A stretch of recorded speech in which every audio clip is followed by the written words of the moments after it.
Good. Thumbs up. I would have been here sooner, but Jory sent me to the wrong building. I did.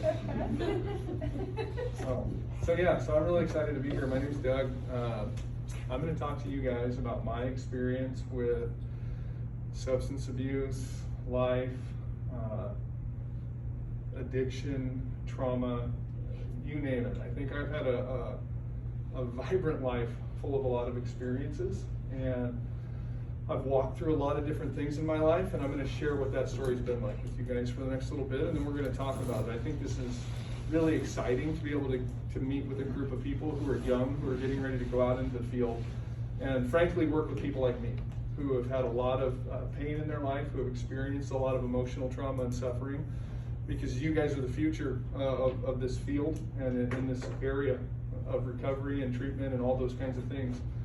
So, background on me, I'm actually from this area. I grew up in Newburgh, and we moved here when I was 1 year old, and I'm 36 now, so I've been here for 35 years. And we grew up just down the street over here on Hayworth in the apartments, and I was raised kind of by my great-grandma. So I grew up in a home where my dad worked all the time, and my mom was an active substance abuser. She was an alcoholic and a drug addict. She was an IV user. And so I grew up basically being raised by my great-grandmother. I would go to her house in the mornings before school and spend time there. She would walk me to school. You know, I would do my school thing. She would grab me from school, walk me home, do my homework there until my dad either got off work, my dad was a super normie, or I would just be there until somebody came and picked me up, you know. And my life and my childhood were incredibly chaotic. We moved a lot. We were very poor. You know, we grew up, we were the kids who rented rooms from my parents' friends and who, you know, drove cars. Like, dude, we drove this old Datsun V210. You know, we would be driving down the highway, and my mom would always play a joke on my friends, and she could pull the key out of the ignition, and the car would just keep running down the highway. You know, just stuff like we were those people, you know. And I always remember not having very nice clothes, not being very put together, always having hand-me-downs, and noticing that my friends had things, right? Like their parents had homes that they lived in. They had nice cars that you couldn't pull the key out of the ignition when you were driving down the road. They didn't wear clothes from Kmart and Goodwill, right? They had Nikes, they had all that kind of stuff on. And I remember feeling very much inadequate from a young age and realizing that we were just different then. And I also came with a ton of insecurity, right? Because I grew up in this house where my mom was incredibly emotionally and physically abusive, right? And my dad was always working. He was very much available, and I mean that on an emotional level. He's a pretty dynamic human being. But at that time, he had not grown in that area and was not available to us like that. So we just didn't talk about feelings, right? And when we did, we got our asses kicked, to be perfectly honest. That's what happened. And when we got out of line, we got whooped. You know, like that was literally how we communicated. And so we grew up in that life, and at that same time, I had a couple members of my family who had abused me and were abusing me sexually as a child. And so I was being abused physically and emotionally at home, and then when I would be out of the home, if I wasn't with my great-grandma, the other people in our family that I was with, right, were literally abusing me sexually, physically, and emotionally as well. And I didn't have anybody that I could talk to about those kinds of things, and it certainly wasn't something that we talked about in our house. And as I grew up, you know, what I started doing was really leaning into that connection with my grandma. I just started making it a point to be with her at all times because I was always safe with her. Always, right? She was awesome. She was this 4'11" Jewish woman who had all the energy in the room, and I mean it. She would show up to my little guy football games, and she would be on the sidelines chanting, you know, 2, 4, 6, 8, who do we appreciate? And then she'd scream our team name, and she always had on her little hat. And she was awesome. Never drove a day in her life, never had a driver's license. She literally walked everywhere. And I pretty much just leaned into being with her because she was the one person I was truly safe with in every way. And when I was 12 years old, my dad flew home early from a work trip. He came home, he surprised, you know, kind of came home early. It was my birthday, actually. So he flew home late the night of my birthday. It was April 1st. Which legit is my birthday, 1997, and we got home late that night. I was already in bed, my sister was in bed, and he caught my mom using drugs the way my mom used drugs. And she had kept a lot of that stuff to a degree secret from him for a long time. He knew she, partied and all that kind of stuff, but he had never seen that kind of drug use and abuse in his home around his kids. And so for my dad, it was an immediate, this is over or you're gonna get help. And so the next day, my mom actually checked into a rehab center the next morning. And she's been clean and sober since that day, actually, since April 2nd of 1997. And that's another part of my story, that my mom has been a member of a 12-step group that has helped change and save her life and has helped catapult our family into a truly different dynamic than it ever really could have been without her effort. Simultaneously, my mom goes into this treatment center. She spends 90 days there. In July, she gets out. And July 27th, 1997, 3 short months later, my grandma was walking to the store right up by Safeway here, and she was crossing the street. And that was before there was an intersection there, and somebody drove through the intersection, wasn't paying attention, and they hit her with their car, and they killed her. And I can remember being 12 years old, and we lived just over here on Everest Street, walking out the front door of our house, and we got a phone call from a local police department saying, hey, we're here, we're at the scene of this accident, and we think you may know somebody that was involved in it. And my mom, of course, we screened all our calls because that was back then, we didn't have cell phones, but we also didn't pay our bills very often. We were those people, right? So my mom finally answers the phone, and they told us where it was, and I remember we got in the car, and we were driving over there. And when we got there, they had already life-flighted my grandma out of there, so we didn't see her or anything, but as soon as we pulled up to the scene of the accident, I could see her purse laying in the middle of the street. And I knew, I knew immediately. I was like, it was grandma. It was grandma. Where was grandma? Where's grandma? We got to get to grandma. And so we drove to OHSU, and they had life-flighted her up, and they told us that it was, basically it was like we got there, we got in the waiting room, and it was one of those, we're gonna know a lot more in the next hour. And it felt like 5 minutes had gone by, and they walked in and they just said, we're really sorry, but she didn't make it. And I just remember being crushed, because I didn't have anybody that I could cry on. And I didn't have anybody that was going to keep me safe. And I didn't have anybody that I could rely on at that point in my life. And I just remember sitting in that room and praying, right, at that time, as a little kid, right? We do what we know, and I remember praying and just saying, please, don't take my grandma from me. Don't leave this lying, thieving, cheating, dope fiend of a mom who beats me whenever she can, right? Don't leave somebody like that and take somebody who's done so much good, who's given me so much good. And I just remember having this moment where I just literally thought, so what's the fucking point? Right? What's the point of being the good kid if life's gonna not be fair anyways? What's the point of going to church? What's the point of getting good grades? What's the point of being a good athlete? What's the point of all that stuff if no matter what in the end, you just get screwed? Because that's what it felt like my whole life had been until that point. That everybody that came along just used me and abused me in some way. And I remember we had her funeral, and I remember standing at her graveside and as long as I could until they made me leave her graveside. I remember everybody had left, and I just stood there and I just kept crying because I didn't know how to let her go. I didn't know how to let go of that woman because she was just so special and she was so powerful.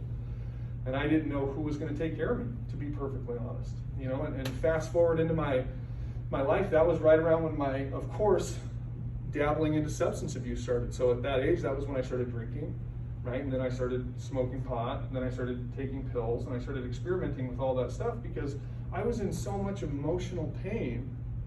There was only one thing that ever made it go away just a little bit, and that was when I put chemicals in my body. And the thing is everybody told me, right? Like, 12, you're not supposed to be drinking, and I understand that logically.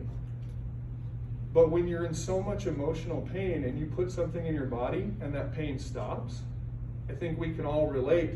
We know how we deal with our pain, right? It's different maybe today. We have cell phones, so I know that when I'm frustrated, I can scroll through Facebook for an hour or Instagram or anything like that because it numbs me, because it keeps me from thinking about what I'm feeling. And that's what alcohol did for me. That's what pot did for me. That's what methamphetamines did for me. That's what acid did for me. That's what mushrooms did for me. I wasn't a specialist. I did not do one drug and just run it into the ground. I was more of a what do you got kind of guy, right? Because all I was interested in was feeling better. I wasn't using to get high. I used to get out of right here, right now, because right here, right now is incredibly emotionally vulnerable. Right here, right now hurts. And I know that if I can get out of right here, right now, I can make the pain stop, even if it's for just a little bit. And so I learned, man, how to mask that behavior. I figured out that the point of getting good grades, that the point of being really good in school, that the point of being a good athlete, that the point of being a good son wasn't because those things amounted to success later in life. It was because they allowed me to keep my secret, right? So if I got really good grades and I excelled in sports and I did my chores and I did my homework, nobody ever asked me what I was up to when I left the house because I was such a good kid, right? He's a good kid, let him go. And then I could go out and I could keep my secret and I could go get drunk and I could go get high the way I like to get high. And that was the deal. And I graduated high school, you know, with a 3.6 GPA and all that kind of stuff. I was a 12-sport athlete, and I was all geared up to go to the University of Oregon because I was going to go out and be somebody. I wanted to study secondary education. I really wanted to be a teacher and a coach because I always wanted to give back to people. And I went to U of O and enrolled. And the crazy thing is I got to college, man, and there was nobody left to put on a show for. I didn't have to do my chores every day so that my parents thought I was doing well. I didn't have to go to class anymore. I didn't even have to get good grades. None of those things mattered. So what I had to do was get high because I still had a lot of emotional pain from all the things that had happened in my life that I had never talked to anybody about, man. I just carried around like this fucking rock on my chest. This weight, right, of guilt, shame, and insecurity that I carried around because I always compared how I felt inside to how you guys looked on the outside, and I never measured up. I was always a step behind. I was always a rung below. And my abuse really spiraled out of control, you know, and that's what happened. And so I ended up homeless at one point. I was selling drugs and doing all the things that we do, and I say we, that I did to stay out of right here, right now. And I mean that. For me, the bottom just kept getting lower. And whenever I would get to a new low, I would reset the bar until I hit that next low. Because I was miserable and I was in so much pain. And so I was into this point where I was homeless. I lived on the streets. I stole food to eat every single day. I would break into people's houses. I would steal stuff from them. I was just a mess. I was a disaster. And I was hiding from my family at that point, and I remember, you know, I ended up getting arrested, and I got in trouble, and I ended up getting arrested and charged with possession of a controlled substance, and they put me in drug court, right? And I thought, okay, well, here's my chance, you know, like I literally went to jail, and they said, Doug, if we're going to let you out, right? You can't go anywhere near these people, and you can't use drugs or alcohol. And I remember thinking, absolutely, like that was horrifying. I don't want to spend another day in jail. I will not do that again. You have my word. That's not going to happen. Straight and narrow from here on out, right? And I left, and of course, what was the first thing I did? Right, I went and found those people because I was scared of what was going to happen to me. And I went and did those things that I wasn't supposed to do because I didn't know how to deal with how I felt. I had no support group. I had no ability to communicate what I was feeling. I had nothing to lean on. So for me, it started another 30 days, right, of just doing the stuff and showing up to drug court and trying to pretend that I was clean and sober. And I'll never forget it. I showed up on the fourth week, and the judge just said, Mr. Hildreth, how are you doing today? And I said, great. You know, of course, I'm full of shit, you know, but I know how to put my best foot forward. I said, Your Honor, I've got 30 days clean today. I'm really excited. You know, I'm just really on fire right now. And he said, well, I'm really happy to hear that, Mr. Hildreth. We're going to revoke your eligibility from drug court because the boys upstate want to talk to you, and we're going to take you into custody now because the FBI has brought up charges against you. And I'm like, what? And I'll never forget it, man. They arrested me right there. They took me in, and I was indicted and charged with 15 felonies by a federal grand jury for the things that I had been doing. And for the first time in my life, it was really, really apparent that there was no wiggling out of this. I wasn't going to get any help. And I remember sitting there and for the first time just thinking, I don't want to get high. All I wanted was a fucking hug. I just wanted somebody to hug me and tell me that everything was going to be okay. Not that I was going to be okay, just that somehow this was all going to be okay. Because I was terrified about what was going to happen next. And I spent 9 days in jail, man, and of course, 9 days later, I'd gone to an arraignment hearing, and the DA flat out said, we do not recommend releasing Mr. Hildreth because he's a threat to society. I'll never forget it. I sat there and I was floored. Because, of course, in my brain, I'm like, dude, I'm not a bad guy, right? But if you looked at the list of the things that I'd been charged with and the things that I had done, right? It wasn't things I'd been charged with. I did everything they accused me of. I'm not here to tell you that the system screwed me. I was 100% guilty, and I knew it. When you looked at the piece of paper, it didn't line up with the kid that I thought I was growing up, the little child that I felt like I was inside. And I'll never forget sitting in the courtroom, and 9 days later, man, I got arraigned again and charged with more charges. And I thought, oh my God, like, can't get any worse.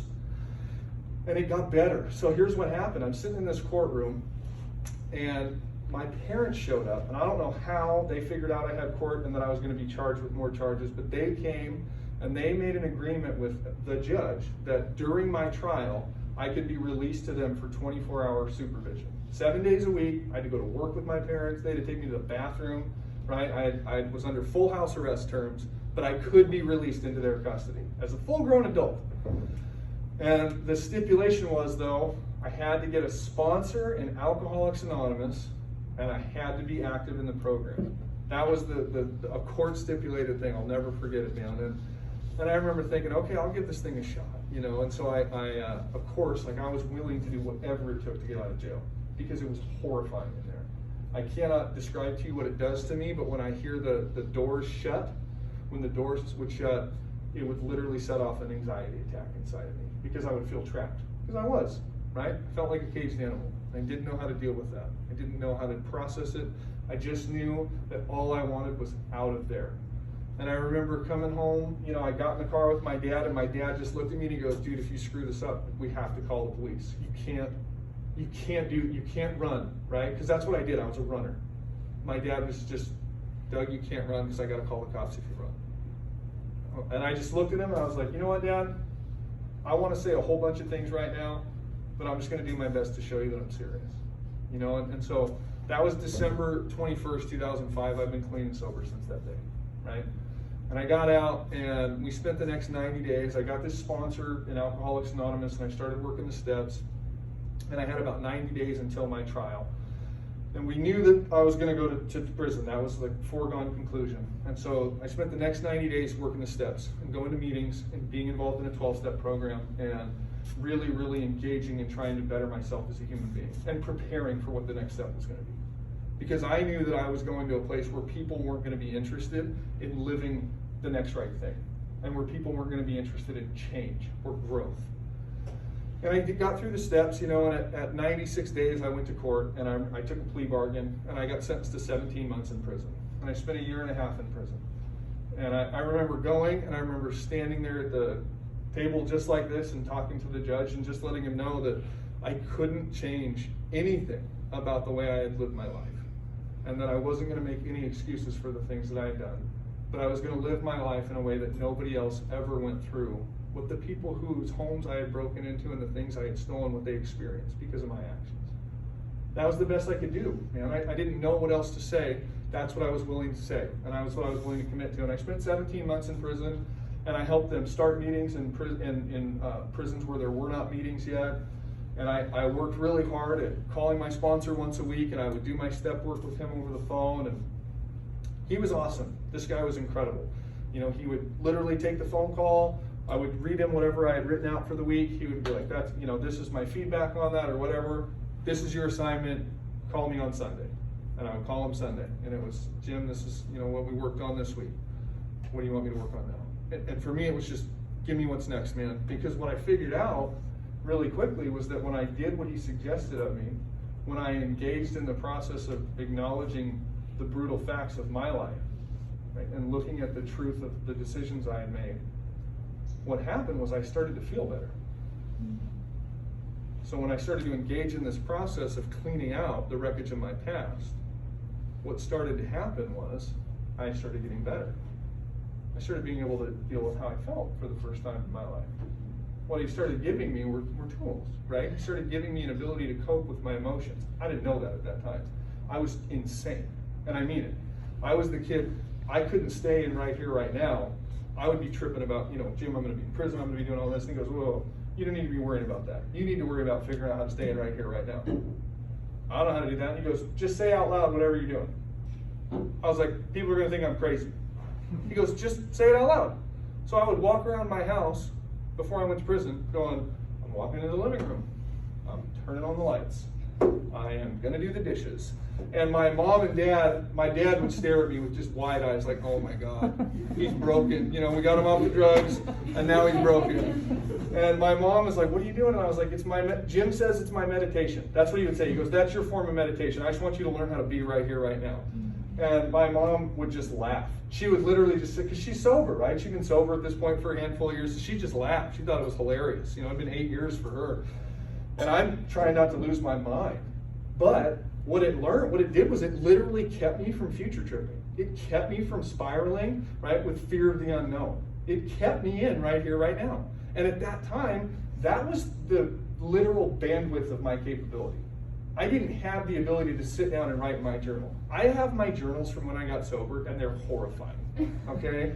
My words are like a 7-year-old child's handwriting, and from one minute I'm a victim, and the next minute I'm an assassin. You know what I mean? Like it was just anger or fear. Anger or fear. Those are the only two places I lived, because those are the only two emotions I could associate with, right? It's the only thing I knew how to feel. And so I went to prison, man, and I got out, and I'll never forget it. Right, I've been clean and sober since. And I thought, I'm out of prison, I'm gonna lead a life, right? I'm gonna be somebody, I'm gonna make a difference in the world, I'm gonna end up in the AA Hall of Fame. That was my big thing. Like, I'm gonna be the best recovering alcoholic there's ever been. I'm gonna save people's lives, I'm gonna make a difference in the world. And I met a girl, right, at an AA meeting, and everybody knows how this goes. We fell in love, and we had 2 beautiful daughters together. And she was clean and sober, and I was clean and sober, and life was going to be amazing. There was one problem though. I had never told anybody about the sexual abuse I experienced as a child. And I had never dealt with the sexual abuse that I experienced as a child. And when I got sober, I went to prison 3 months later. I spent the first almost 2 years of my recovery, right, in prison. Well, when I got out, after I met this girl, started to deal with life again, I started having these weird manifestations of inappropriate sexual behavior. So we get married, and I start having affairs. And not 1 or 2, and not occasional. I start getting into long, ongoing relationships in secret. And I thought that it was because I was broken. I thought that because I had done the work, and I mean it, in the 12-step programs. I had been honest. I had even told my sponsor about the affairs, but he didn't know how to help me with that. Nobody did. And I couldn't stop it. It was literally just like when I was abusing drugs and alcohol. I had no ability to shut the behavior off, and I was so ashamed of that behavior. So mortified that somebody was going to find out, that somebody was going to learn my secret, and that I was going to ruin my wife's life, that I was going to ruin our daughters' lives, that I was going to ruin our lives, that I was going to bring embarrassment on my family again, right? What more can the kid who grew up to go to prison do to make his parents look like shit? I know. Cheat on your wife a bunch. Be a shitty husband. Be unavailable. And I did that for 10 years in our marriage. For 10 years. And what happened was, my wife never found out. Nobody did. Because I was really good at presenting my stage character to the world. I was really good at still going to meetings, at still being engaged in helping others with their recovery, at still being a great dad on paper, right? To the outside world. Even to my wife, I was a great husband to her. But I was keeping all of these secrets behind closed doors. And at some point, my wife started to get sicker and sicker. She had stepped way back from the programs, and she ended up relapsing and going back out. And for me, it was a similar time where my abusive and addictive behavior with sex was really spiraling out of control. So it was really weird that we were both spiraling in different directions, unbeknownst to each other, right? Hers was obvious and it was known, mine was not. But what I realized was that really quickly, I was going to be in charge of the lives of two little girls. And I sure as hell did not want them growing up with a man like me as their father. Because I was ashamed of who I was. And I knew that they deserved a better dad than they had. I didn't need them growing up with different women in our house and different people in our house. I needed them to grow up with the kind of man they deserved in their life. And I remember my wife went to treatment and I went to therapy. I'll never forget it. I was at the gym, so we own a couple local businesses now, but I was at my gym working out one morning, and I have a guy that works with us now was there, and it was just he and I in the gym, and he's like, "How are you doing today, man?" And we're not close friends, not even to this day. And I looked at him, and I don't know why, but I just was like, "Dude, I'm really shitty." You know, I mean, he had no idea what was going on in my life, but I was like, "Dude, my life's a shit show right now." So that's how I am. Then he goes, "Well, you know, I mean, if you ever want to talk about it, I'm open to it." And I'm like, "I appreciate that, but this is a little bigger than like sitting down to coffee with a friend kind of stuff. This is, I might kill myself next Tuesday, you know, like big." And he goes, "Well, you know, I'm a therapist, right?" Nope. Had no idea. And he goes, "Well, it would probably be a conflict of interest, but let me give you a phone number to somebody I know that would just be a good fit. She's a great therapist." I said, "Okay, give me the number." And I put the number in, and at that time, I'll just say this, I had somebody who's here with me now. This is my wife now. She was in my life as a friend, and she knew I was a mess. And she kept saying, "You know, you should probably talk to a therapist. You know, you should probably talk to somebody about this stuff that's going on." And I was so arrogant, right? Because obviously I don't have any confidence issues. I was like, you know, I don't really need your input. I'm doing just fine, obviously. Okay, I own a business, I own a house, my kids are fine. Back off, lady. And I'll never forget it, man. So I get to this place where I'm stuck. I got nowhere to go. And I pick up the phone and I call this woman. She doesn't answer. And I'm thinking, if I hang up now, I can say I called. I just had this thought, if you don't leave a voicemail, you're probably never going to call again, to be perfectly honest. And I was to the point where I wanted to stop the behaviors for years, and I couldn't. I would leave from having an affair with someone or engaging in that behavior, and I would cry on the whole way home, tears in my eyes running down my face, knowing that I never wanted to do it again, and I was going to go back as soon as I could. And I just remember thinking, I'm fucking broken. Like, I've done all the work, all the things that you're supposed to do, all the things they tell us that we're supposed to do. So I know that I'm beyond repair at this point. Now what I have to figure out is how to live my life in a way that I don't create too much collateral damage for others, because I'm broken. And that's what I'm trying to figure out. So her voicemail picks up, and I literally said, "My name's Doug Hildreth. I'm just calling because if I don't leave a message, I'll probably never call you again." Click. And I literally hung up, and 5 minutes later my phone rang, and it was her, you know. And I said, "Yeah, I'm really struggling." She goes, "Well, great, let's get you in." And so we set an appointment. I think I went the next day or something. It was real quick. And I went in, and I had all the right intentions, man. I was going to go in and tell this woman exactly what had been going on in my life. And I got there, and then the problem was that now came the part where I had to actually be honest about my infidelity. And I had to be honest about the fact that really what I was a piece of shit, right? Because on paper, my actions equal piece of shit. At least they did in my head. And so I sit down, and I'm like, you know, I have had an affair with this one woman this one time. And that's how I tried. And I tried to frame it, right? I wanted to frame it because I didn't want her to think I was a really bad guy. I just had this one thing that happened occasionally, on and off, for 7 years, right? And I remember trying to frame it this way so that she wouldn't think I was such a bad guy. Maybe she could help me figure out a way to solve it without her having to know the whole story. And I did that for 3 sessions. And by the end of the 3rd session, I couldn't take it anymore. And so I called her. I'll never forget it, man. I sat down with her because I had started to realize that I might be falling in love with somebody that was not my wife. And I sat down with her and I said, "I have to tell you the truth about me. because I've never told anybody the truth about me.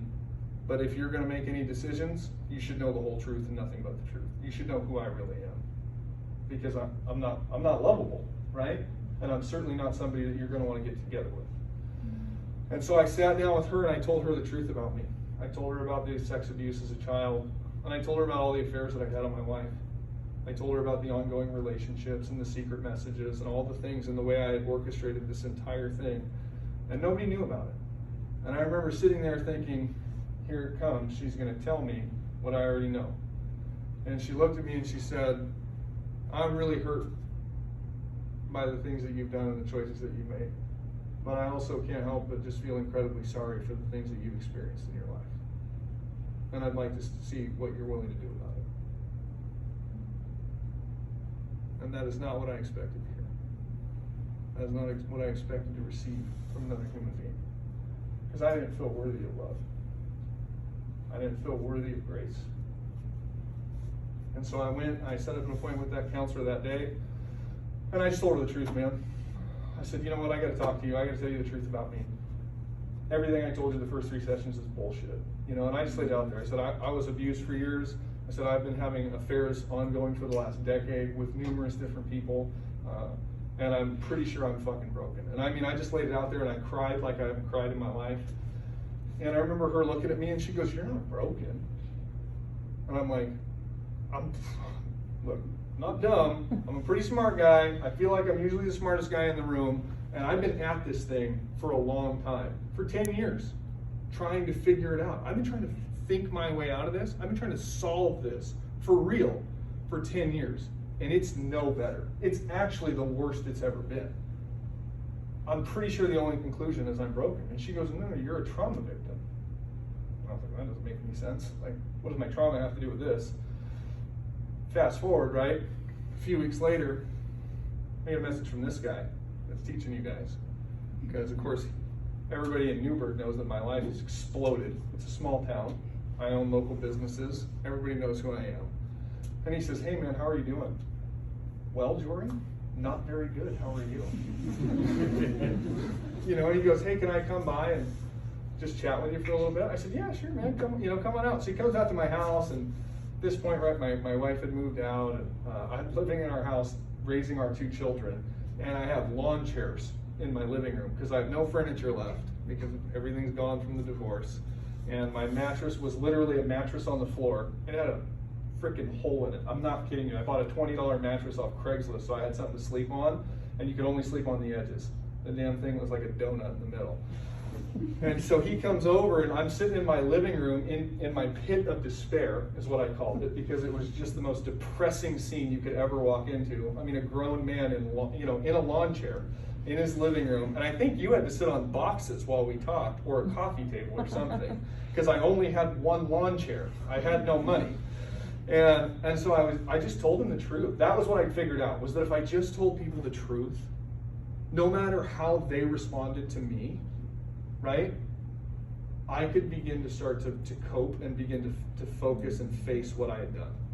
I had to acknowledge it over and over again because I spent so many years lying about it. And so I was like, you know what, if people are going to walk out of my life because of the way I've been, 1, I deserve it, but 2, that's also their choice. But I shouldn't have false friendships, and I shouldn't have fake relationships anymore. And what I started learning was that the way people responded to me didn't have anything to do with the way I had lived my life, and it had everything to do with where they were at emotionally in theirs. And it was a really fascinating thing to start to pick up. It was a really interesting dichotomy in humans' relationships. And so we sat down and we started talking, and I told him, this is what's been going on, man. And I'll never forget it. He sits down and he goes, and he wrote the word trauma on a piece of paper, and he circled it. And he goes, so, from this, a lot of things tend to happen in people's lives.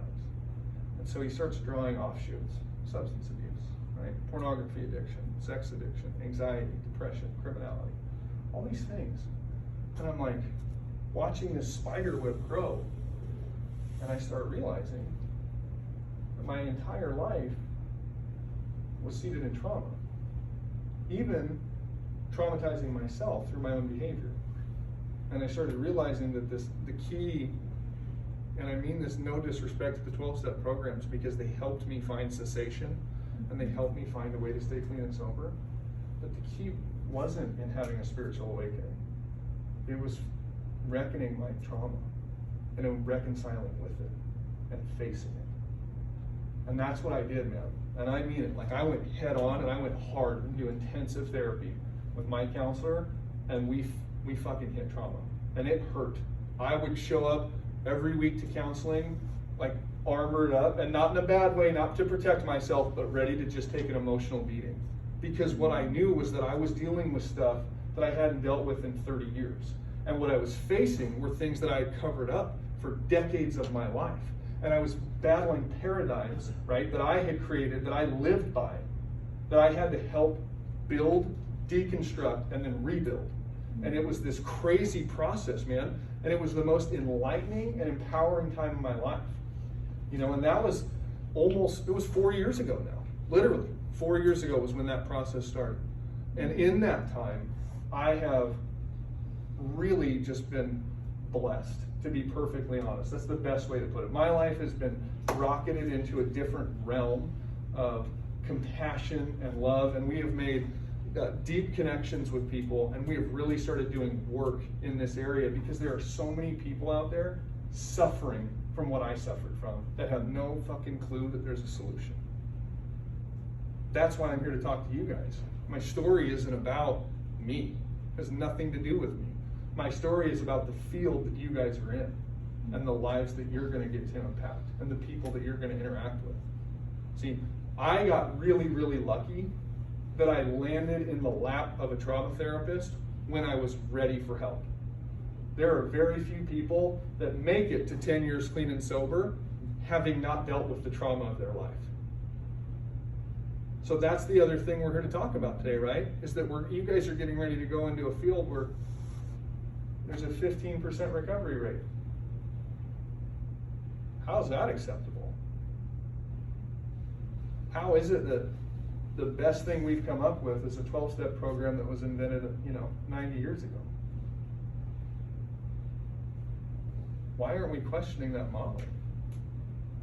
Right? That's what I learned. Not that there's anything wrong with it, because that model got me sober, and I still love it. I love going and seeing the people and connecting with them and being part of it. But what I see is there's a huge missing link, right? We need to realign that maybe the disease model is bullshit. Maybe the disease is mental health. Maybe the disease is trauma. That's for you guys to decide as you guys move from here, but I can tell you that my lived experience, and it's pretty vast at this point. I don't have any medical training. I have no scholastic training. I have graduate level experience in addiction, in abuse, in trauma. I have lived it my entire life, and I've walked with people through it for the last 16 years. Now, I get to tell people about what happens if we actually deal with it. And we get to pose some really fascinating questions about what happens if we shift the way we look at it.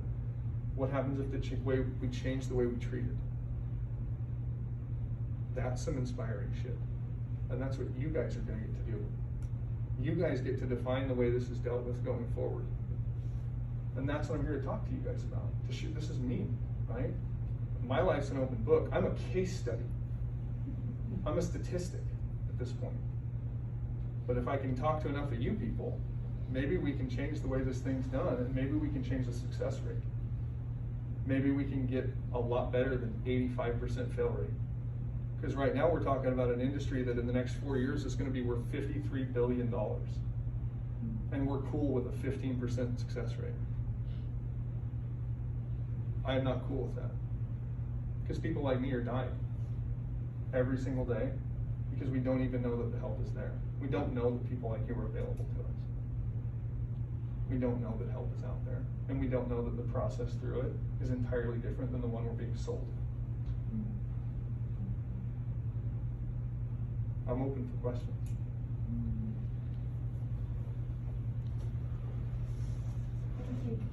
Yeah, absolutely. I appreciate you guys being willing to let me share my story with you. It's a lot.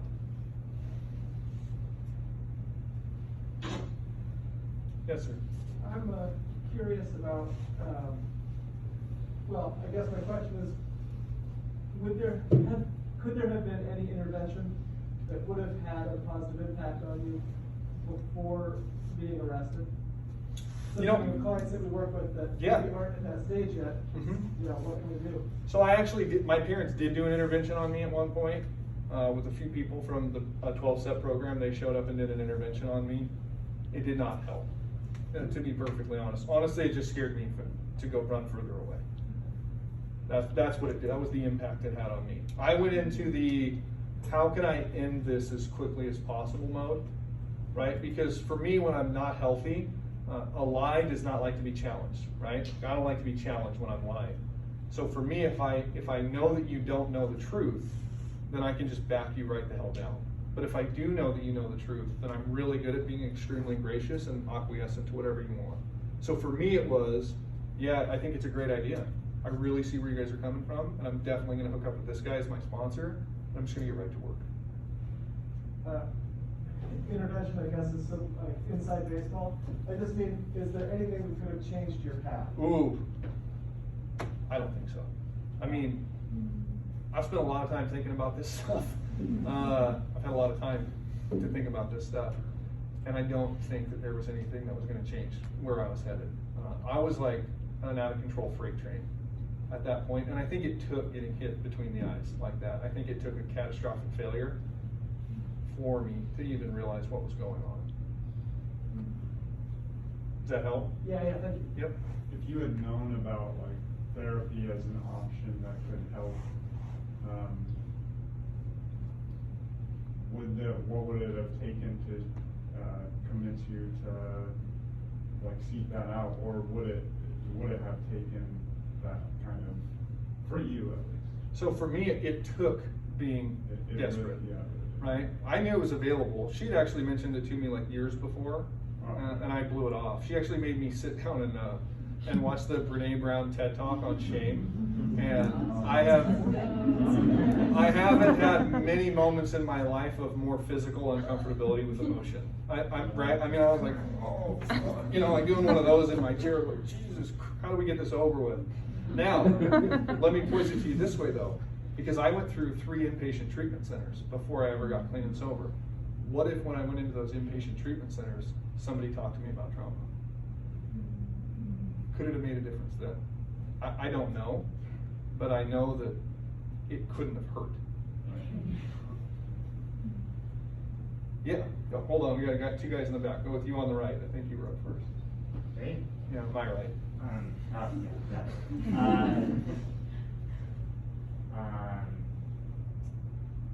Come back to me because I just lost. Sorry. Yeah, it's interesting because you kind of answered my question. I was going to ask about like the role of inpatient rehab and treatment, because it didn't sound like that was even part of your recovery. Well, it wasn't. Right. So that's why I was like, damn, yeah. Yeah. So I went to an inpatient rehab center and relapsed the day I got out. Man, I did 28 days in inpatient rehab and rocked it. I was the fucking cheerleader and the poster child for it, and I relapsed the day I got out.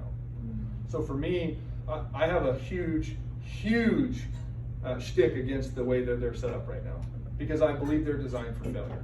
It's like the old school gym models. They're designed for failure. They're designed for non-use. They just want customers. And my thought is that what if instead of having this generalized plan, right, that we just say, okay, well, they're a drug addict, so here's the program, right? We're going to put them in their groups 3 days a week. We'll give them their group counselor. We'll get them through the first few steps, and then we'll give them their big book, and we'll shoot them out. What if we actually did an intervention or a intake assessment on somebody and found out what they needed, and asked them real questions about their life, and then designed a treatment plan based upon the experience that they'd lived? What would happen then if we had individualized treatment programs designed for people based on their lived experience, not our own assumptions? That's what I think. That's why I don't really talk about my inpatient treatment experience much, because I didn't get anything out of it. Yeah. And it's kind of horrifying to me to know that wasn't just like a standard part of that experience. Like Shocking, right? Yeah, well, like I mean, I've said it a million times in this class already. Like I was working as a tech in rehab before coming here, and I mean, to be fair, there was a specific mental health focus there. Sure. And they had a psychiatrist and a psychologist on retainer to help out with this kind of things on top of counselors, and it was also a smaller place. It wasn't like a bigger institution where they do just kind of herd people in and out. So like yeah, that's kind of gut wrenching. No. Yeah, even on a micro scale though, right? You could start a small treatment center and have a small practice, and if you were willing to stay within the bounds of what you could treat correctly, you could do it. Right. You could roll out an individualized treatment program for people and meet with them individually and have weekly sessions and make a real difference versus saying, well, we do have a counselor on staff and we have a psychologist, and well, if we need them, we'll use them. We do need them. Why don't we use them? What we suffer from is mental illness, right? That's what we suffer from. We suffer from emotional trauma. We suffer from abuse. That's what we're suffering from. We're suffering from emotional pain. And we're giving people a book and a set of 12 steps and saying, well, you just should pray about it and call your sponsor. And when it gets really hard, make sure you help somebody else just like you. Well, how the fuck do I help somebody else just like me? I don't know how to help me. I know how to stop. I figured that out. How do I stay stopped? And how do I stay stopped and not be a shitty person? That's the real question. How do I stay stopped and become a better human being? How do I make the world a better place? How do I actually contribute to society? Because I wasn't, man. I thought I was. I made people think that I was, but it was bullshit. It was all just to build up my ego. Right? And if that's the best we're getting, and if people like me are making it a long period of time, how many people are just dying? How many people aren't getting help? I wanted to start off by saying thank you for sharing, and also you're super pumped to go facilitate some healing. I love it. So very inspired. I'm actually at an inpatient facility right now. Okay. It's 28 days, military, and we do a lot of substance use and chemical dependency stuff. And I do these intakes, and I see all of this stuff, right, that I want to treat, the trauma, the mood stuff. And the system that I'm in has some pushback, like, yeah, there's room for that, but also, you can't do that work until you're sober. And I was curious what I struggle with that, and I have a hard time finding, like, is my goal, stability so we can get you back out, so then you can do the work in outpatient. It sounds like trauma is the root and substance is a symptom or a result. So just what are your thoughts on kind of like bingo, the systems? Right? Why are we treating causes, not conditions? And that's I say that all the time. Why would we treat a symptom of it, right? That'd be like if I got a gunshot wound and you were like, well, we're gonna throw a Band-Aid on that. No. We have to get into the wound and clean it out, right? Causes, not conditions. We can't treat the symptoms anymore. And the thing is that if we just shift the perspective, and that's what I'm not saying everybody's got it wrong. I'm just saying they're looking at it from the wrong angle. Right. That's my opinion, right? I could be wrong. I don't think I am. I don't think I am, and I would think it would be hard pressed to find anybody who could argue coherently against my lived experience and what I've seen in the world with addiction and addiction therapy and trauma at this point. I think that there's a guy over here teaching you guys that agrees with me wholeheartedly, or I wouldn't be here. Right? And so I love that's just it. Why aren't we treating the actual root cause? And the reality of it is that we don't treat the root cause because we believe it's really expensive. And that cuts into profit margins. I hate to say it that way, but it's the truth of it. So this industry, right, that's currently a $44 billion industry, operates at a 50% profit margin.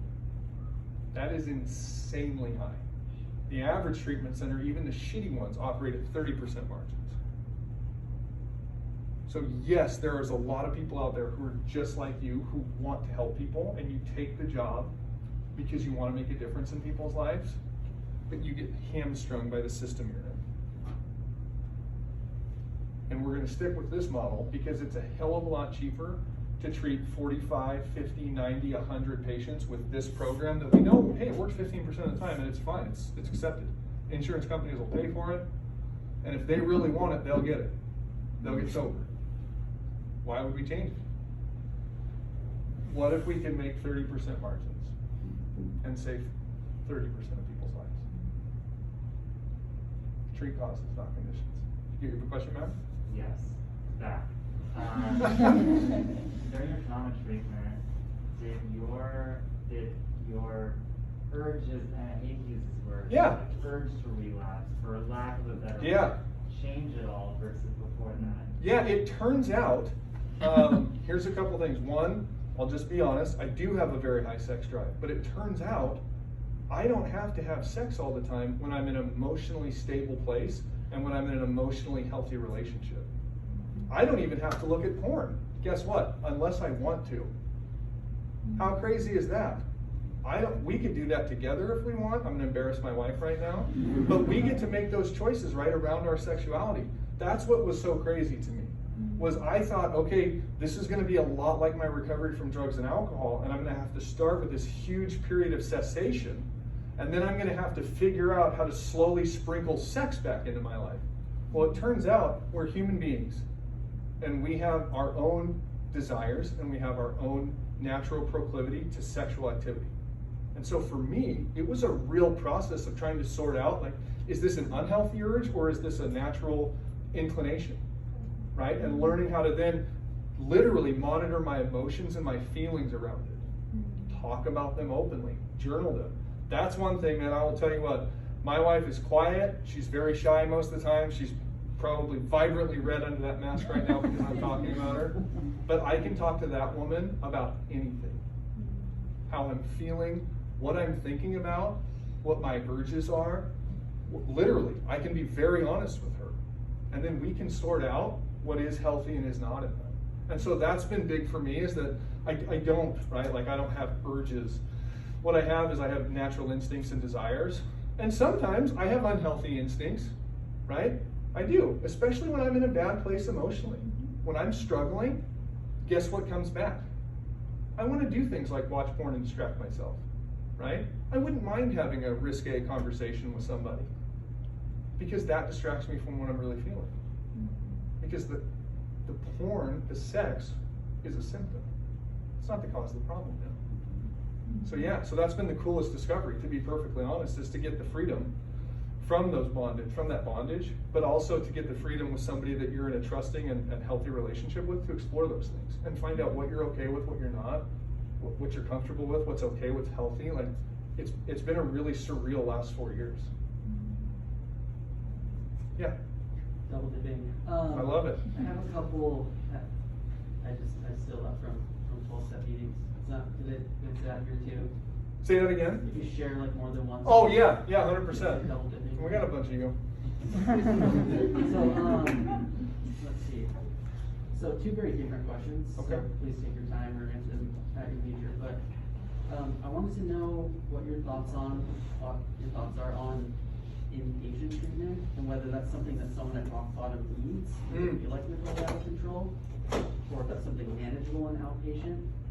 And then I also wanted to know what processing your trauma has been like in your family and reconnecting with your abusers, if that's happened. Sure. And if that's too So sensitive. yeah, so no, it's not too sensitive. If it is, right, then I'm not ready. I'm not doing the work.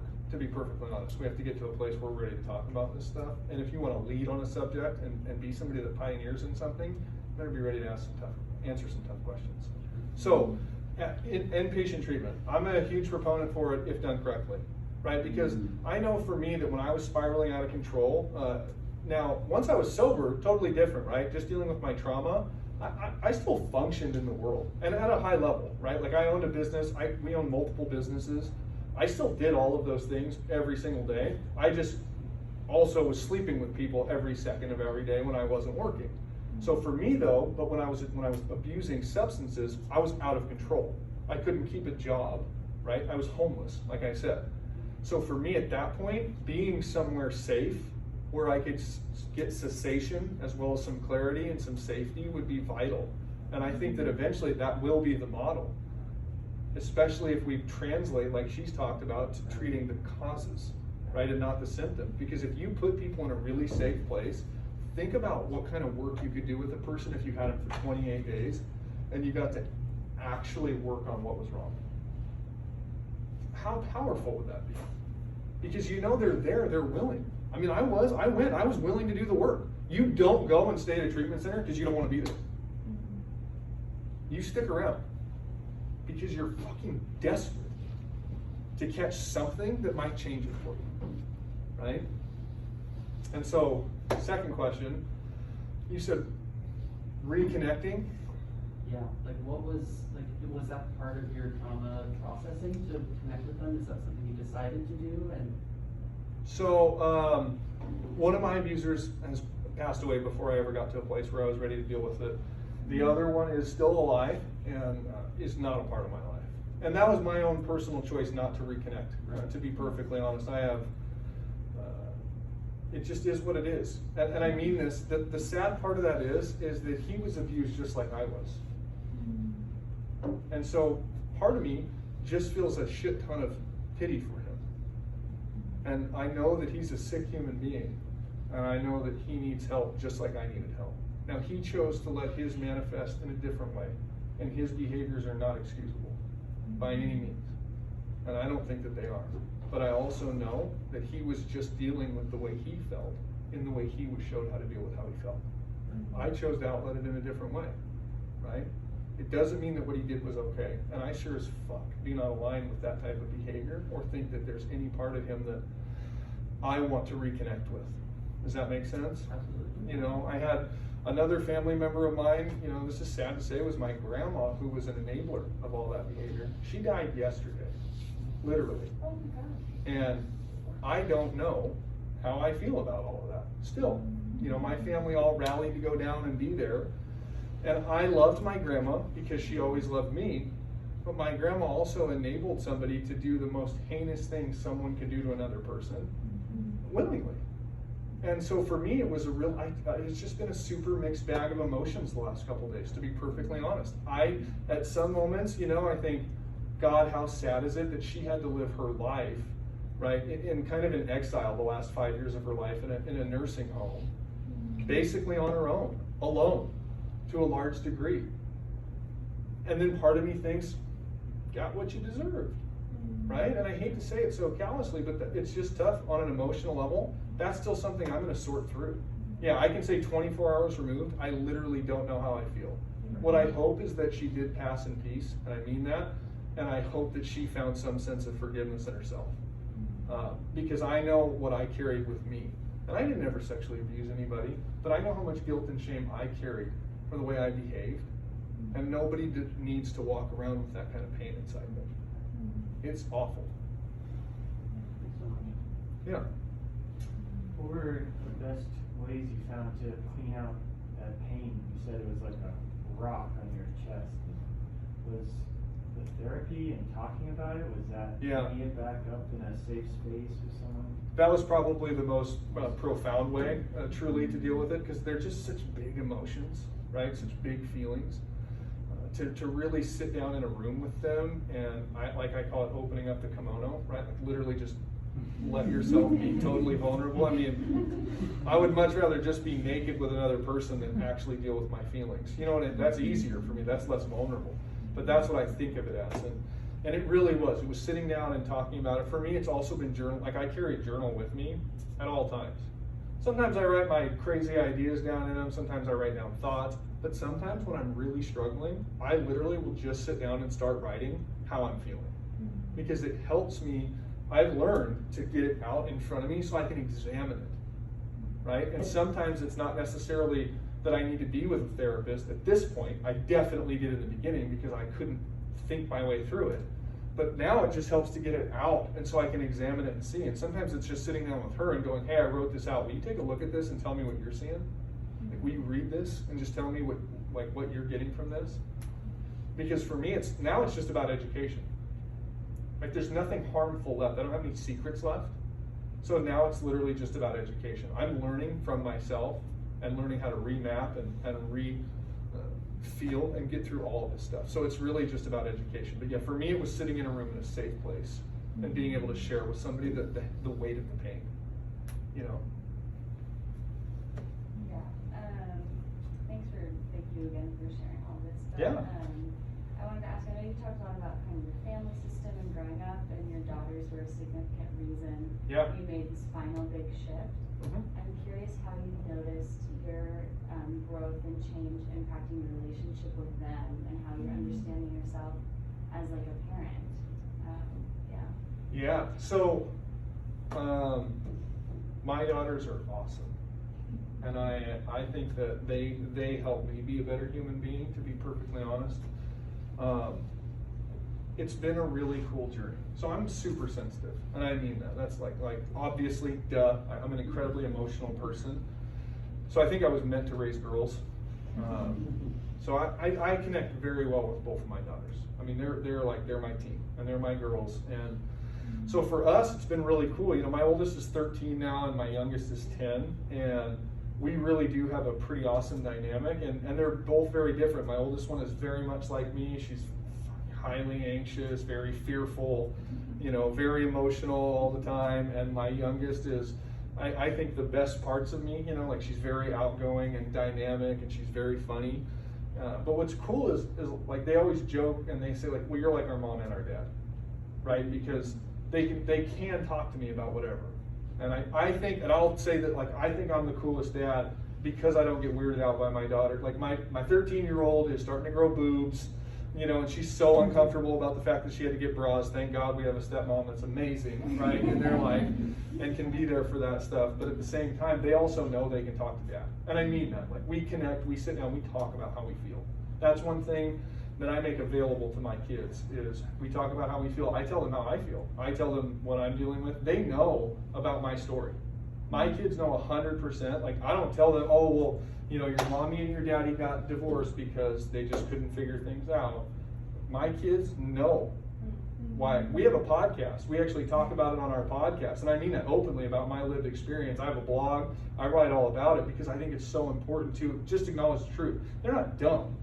Right? My kids are really smart, and the reality of it is that they need to be aware that these kind of things exist in the world so that they can learn how to process and deal with it, because they had to walk through a divorce, you know, and that's a brutal thing for a young child to walk through. Everything that you think you know is taken, right? Everything's flipped upside down.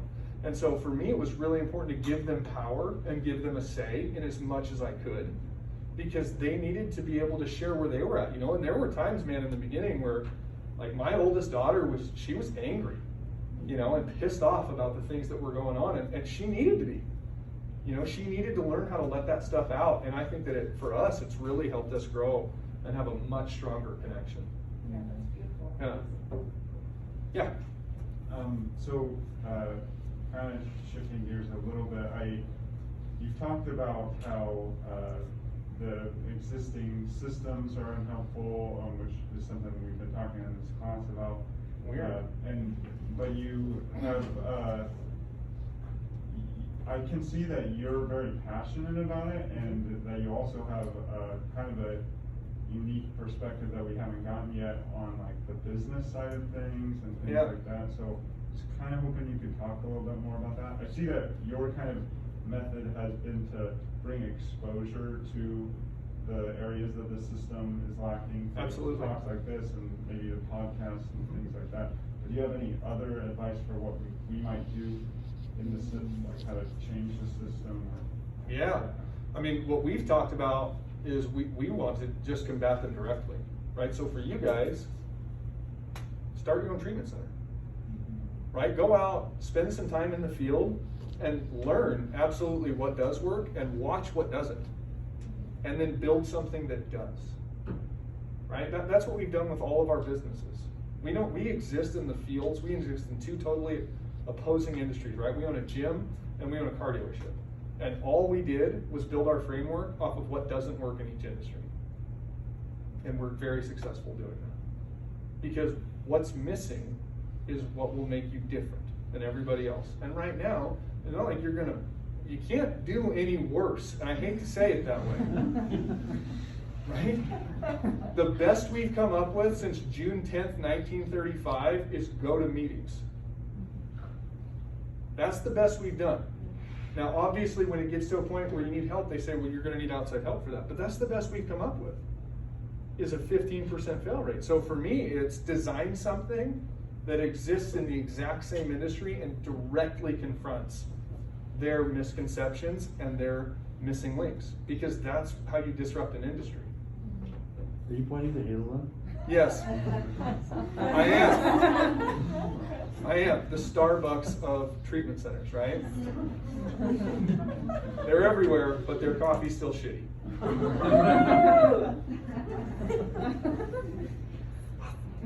You want to tell them some of the ideas that we've been concocting with Steve?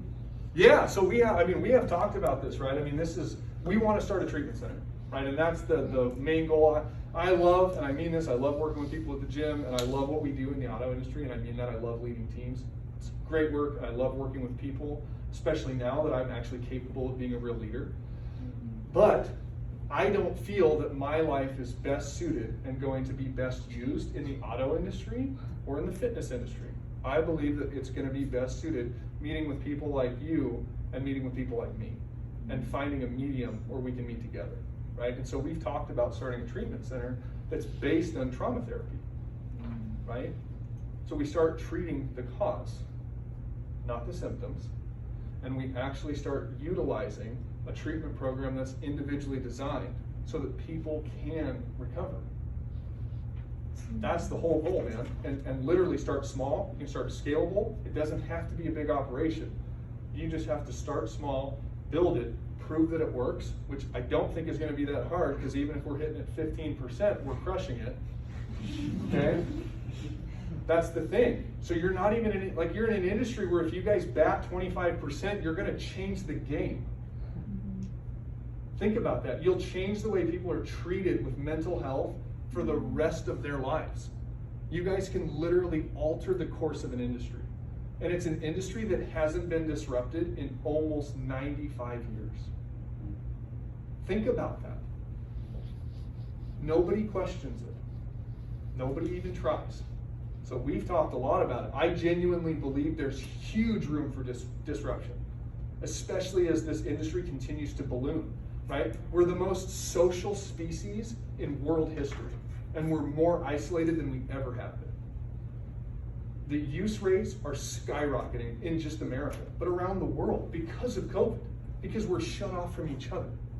Because the one thing that human beings crave most, even though we might be introverts, even though we might not want to be in the room with people, is connection. We're herders by nature.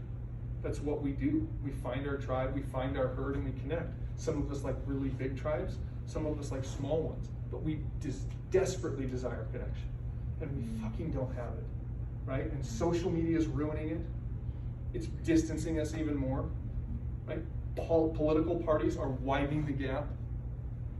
Look around, because the field you guys are in is going to be the most prevalent in the next 2 to 3 decades, because people are fucking hurting, and they're going to start dying in droves because nobody knows how to treat this stuff, because nobody's equipped to ask, how are you doing, and know what the fuck to do when you give them a real answer, right? That's the point of this. It's so important. It's for the breadth of people's lives. So when you ask, what do you do? Go into the field, figure out what does work, look at what doesn't, and then punch it in the face. It's a good takeaway for today. Yeah. So when Jory gives you something that doesn't work, punch him right in the face. Thank you. It's okay, Jory. I didn't tell you that like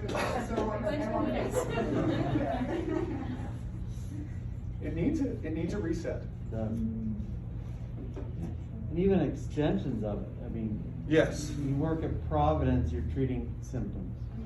Exactly. You go to a methadone clinic, you're treating. Mhm. You go to a eating disorder clinic. Right. That's just it. We're not talking about just drugs and alcohol. We're talking about mental illness, because the majority of it does stem from trauma. And that's what we're starting to find out. And there are people out there that are talking about this. Understand that. There are therapists in the world that get it, but they're old. And I mean that. These are dudes that are 60 and 70, Gabor Mate, right? Like, there are guys out there that are figuring this stuff out and making these connections, but they're at a point in their lives where they can't advance the cause any further. So it's up to us to just lead the charge, right? But that's just it. It's anorexia, it's bulimia, right? It's depression, it's anxiety. It's not just substance abuse. It's people sitting in penitentiaries, right? Why aren't we asking them how they're doing? Why aren't we going in there and treating their trauma? Because Kids don't grow up just being bad, man. Some are different, that's for sure. But if we sit down and ask somebody how they're doing and we really dig in, it's pretty amazing the difference we can make in people's lives. It's pretty amazing the difference it's made in my life. So yeah, absolutely. The room for expansion is almost limitless when you guys think about it in that regard. So whatever you feel like you're going to specialize in, the field's still woefully behind. I'm sure they read all the books, right? Like The Body Keeps the Score, When the Body Says No, all of those books, right? Like they're touching on, those guys are touching on those things. Everybody's starting to make the connection, and I feel like we're just literally just a shift in focus away from saving millions of lives. And it feels like it's worth it to try. And George Fox is changing. I remember when I was interviewing at a hospital many years ago to work there, the training director said, we don't hire George Fox students because they don't get outside of the bubble. A little conservative, maybe? Yeah. They only want Yavis clients. You guys know what Yavis means? Wait, what? Yavis? Anybody know that term? It's an older term for psychotherapy patients, young, attractive, verbal, intellectual, I forget the S's, like Don't use the S word. sophisticated. But that's like an older expression, kind of a psychodynamic term that you would always want Yavis clients because they pay well, they're attractive, they're bright, they're intellectual, and it's true, most psychologists kind of seek out those patients, and that's kind of the knock on George Fox. Because those are the best types of patients, but to seek out the ugly, the unattractive, the addicted, the broken, the homeless. The homeless, yeah. And George Fox is changing that, particularly the last 10 years. Seek out more of this kind of stuff. You know, the dogs. There's more of me. Right. Because they're everywhere. Than the Yavises. I've seen 20 walk by the last 10 minutes. Yeah. That gives me hope. I mean, you can see these students, they're hungry. Yeah. We actually, this is a side note, we actually had a guest speaker come in, I think 2 years ago for one of the colloquium or whatever, but she was involved in implementing trauma-informed care within school systems. Yeah. And yeah, she's actually been implementing that in at least the Tigerton-Tualatin School District, I'm aware of that. But it was really awesome to have that perspective kind of at the beginning of our time here at George Fox. And I really feel like the more and more classes I take, the more I realize how prevalent this is in every field, not just. That was Amy Strover. Yeah. You know who that is? Yeah. Yeah, it's a big deal, right? Especially in schools. I mean, have you guys read any of Mark Brackett's work? So he's the director of the Center for Emotional Intelligence at Yale. And he created an entire system that they're implementing now in grade schools for kids to learn how to deal with and identify their feelings. Wow. And it's brilliant stuff. So if you guys get a chance, check him out. But it's stuff just like that. That's what you guys are dealing with. It's like I said, like that's preventative care. So think about what happens if we start educating children on how to deal with their feelings and we start teaching them how to process their emotions. What if we start reducing the consumption rates of alcohol and drugs in our society? What if we start reducing the addiction rates and increasing the recovery rates? What does that do for society? What does that do for humanity? You're not talking about making a small difference. If you can shift it in both directions, you're talking about changing the world. And that's an exciting thing to talk about, right? That's what you go to school for. That's what you get into these fields for, because you want to make a difference in the world. The cool thing is you guys are in a field where you can actually do it. You can actually make that effect. Yeah. And it's sad because most psychologists, you bring up the word addiction, they punt you out. Yes. They say, I don't treat that. Yeah. Trauma, that's not my specialty. Right. And these guys are learning, early. You can't teach old dogs like me trauma, it's really hard. because we're too involved in the field, too entrenched. You're too evolved. Mhm. Yeah. Right. There's a different word for that. It's archaic. Right, but I mean, that's the thought process, and it really is. You guys think it's not, but it really is the thought process you get met with in a lot of the world. Is that people think that their specialty is the thing they need to focus on, and that's fine. If you want to specialize in addiction therapy, if you want to specialize in eating disorders, if you want to specialize in obesity, right, and weight loss, if you want to specialize in trauma, that's fine. But understand, start looking for where that behavior came from. That's the key. It's that simple. And I think that's why it's been so easily overlooked, because it's easy to treat the symptoms and say, okay, well, we're doing pretty good. It's like taking Advil for a headache. The problem is, if the headache persists, right, you don't just keep taking Advil. There's something else going on.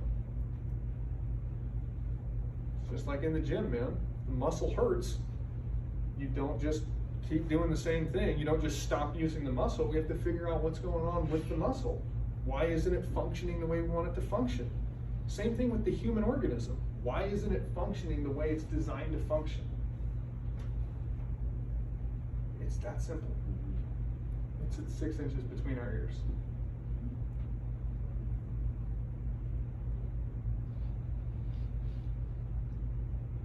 Other questions? Anybody else?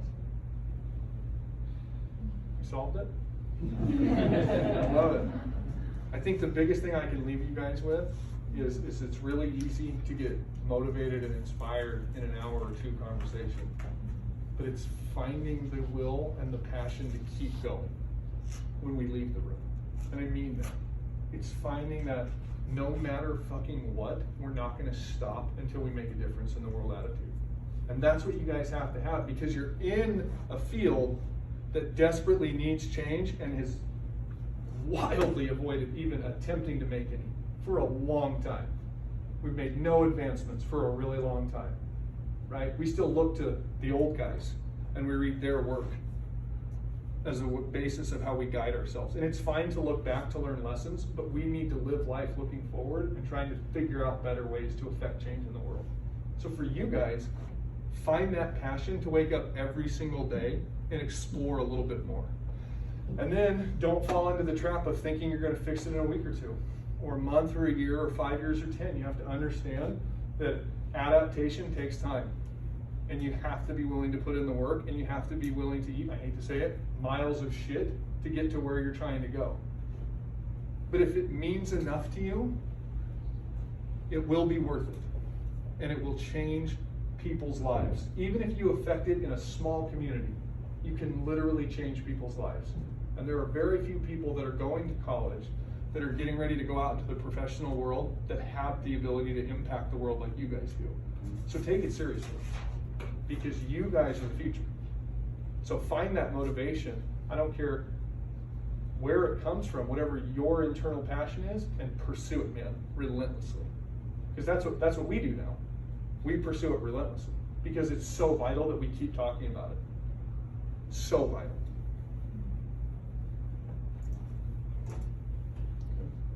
Any last questions? Thank you guys very much for having me. Thank you, Doug. Appreciate it.